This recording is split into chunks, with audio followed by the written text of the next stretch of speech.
Hey everybody, welcome to Now It's Dark. I'm Jim. I just finished watching Slaughterhouse on the Hill 2024 film on Tubi. Um, so this has a very interesting movie poster, so it looks like it's going to be a fun time. It's a horror movie, and it's just simply a night of terror ensues when a group of friends party at an abandoned slaughterhouse.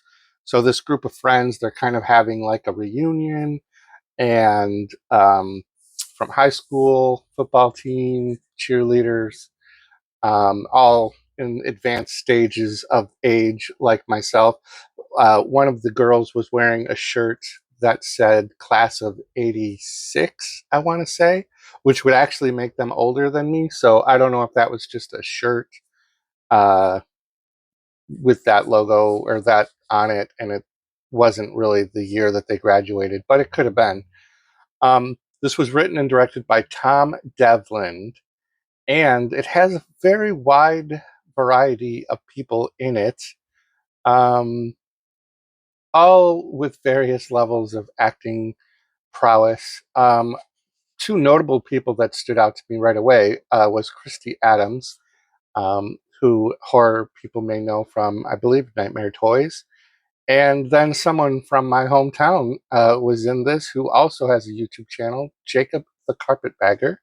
I don't know if you've ever seen anything, but he's a collector of oddities and a world traveler, and he vlogs a lot of his unique stops across wherever he goes.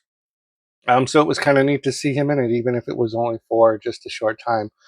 So this movie, it just really is like that mid to low level Tubi horror movie. Unfortunately, um, there's a generic storyline. Um, it's almost like a school mascot is the killer because their school mascot, they were the war pigs, and as you can see in the movie poster, it's a pig face mask, which does look cool. The look of the killer does look cool. We just don't get a whole lot of good kills for me to have been more engaged with this movie. There was a lot of just downtime and a lot of just montagey music video party scenes, and that would go on for full lengths of songs that were like 6 minutes long. Um, and that happens twice. The story also is interrupted quite often by a television um, undercover crime news broadcast. They was called Under Investigation. So that whole part of the movie was really unnecessary for me.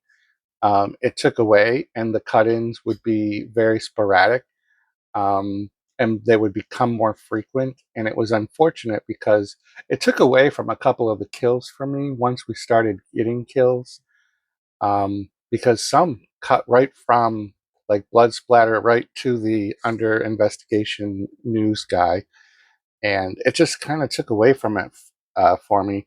It's mostly all practical effects.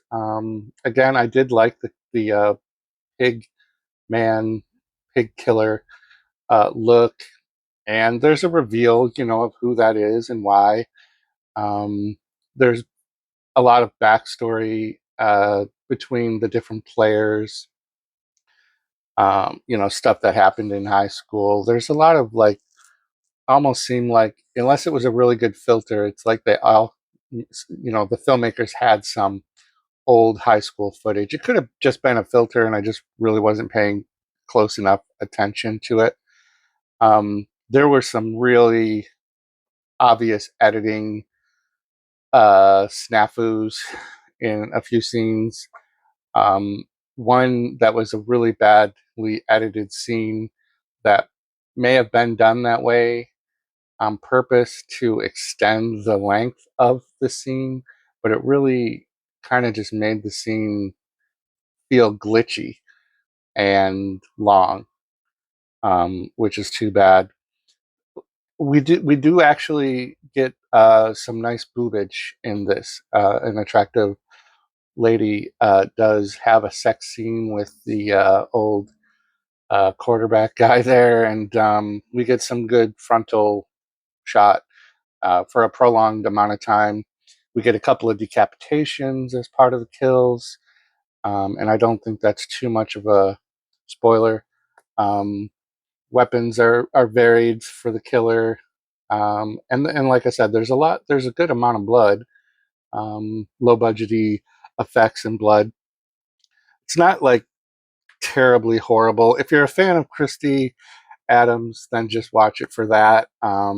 If you want to get through like 50 minutes of film to see a nice set of a nice rack of boobs, you could do that as well. Um, but yeah, not really high on my recommendation list. The poster does definitely make it look a lot more. And whenever you hear the term slaughterhouse, you think, there's going to be like a Texas Chainsaw Massacre part story to it, and it doesn't. Although there is a chainsaw in it. Um, the pig mask is almost reminiscent as well to like Motel Hell, as they had pig masks too. They did it a little bigger. Those masks were a lot bigger. And also, most recently, we had Piglet in the Winnie the Pooh. That was a pig mask. So there you go. Yeah, so if you check this out on Tubi, it's free at least. You don't have to pay for it. It's Slaughterhouse on the Hill 2024. It's only 1 hour and 12 minutes as well. So it's not like terribly long. It definitely has moments where it feels very long, though. At least it did for me. If you do go on to check this out, let me know in the comments down below. Make sure you hit the like and subscribe.